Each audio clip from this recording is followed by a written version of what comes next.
Hello everyone, শুভ সকাল সবাইকে। আজ খুব সহজে বানাবো মিষ্টি দই, একদম দোকানের মতো। করতে যা যা লাগবে: এভাপোরেটেড মিল্ক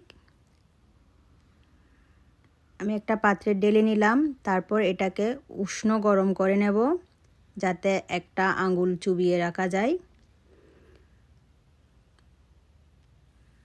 তারপর এর মধ্যে মিক্স করব কনডেন্স মিল্ক। অবশ্যই কনডেন্স মিল্ক দেবেন, তাহলে খুব সুন্দর হবে দইটা। এরপর একটু মিশিয়ে নেব। তারপর দেব টক দই। আমার কাছে টক দই ছিল না, ছিল ক্রিমি দই। আমি ক্রিমি দই দিলাম। টক দই দিতে পারলে বেশি ভালো, একদম জমাট বেঁধে যায়। যাই হোক, আমার কাছে ক্রিমি দই ছিল, আমি এটাই দিলাম। এটা দিয়ে এখন ভালো করে উইস্কির সাহায্যে নাড়াবো। উইস্কির সাহায্যে নাড়াতে হবে। উইস্কির সাহায্যে নাড়ালে ভালো করে বাবলস আসবে।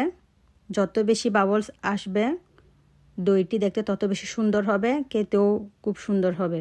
এখন আমি যেখানে দই বসাবো ওই পাত্রে নিয়ে নিলাম। তারপর এটাকে ভালো করে সিল করে দেব ফয়েল পেপার দিয়ে। তারপর এটাকে দিয়ে দেব ওভেনে। তার জন্য ওভেনটা 220 ফারেনহাইটে আধ ঘন্টার জন্য প্রিহিট করে নিলাম। তারপর দিয়ে দিলাম দই। এটা আমি 2 ঘন্টার জন্য রাখবো। তারপর এটা নরমাল করে ফিরে আসছি। এটা ওভেন থেকে বের করে নরমাল করে নিয়েছি। এখন এটা আধ ঘন্টার জন্য রেখে দেবো ফ্রিজে। দেখেন কত সুন্দর বাবলস উঠেছে।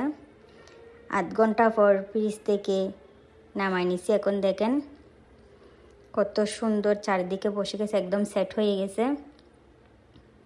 কালারটাও খুব সুন্দর আসছে। এখন আমি কেটে দেখাচ্ছি এটা আপনাদের। দেখেন কত সুন্দর করে জমাট বেঁধেছে।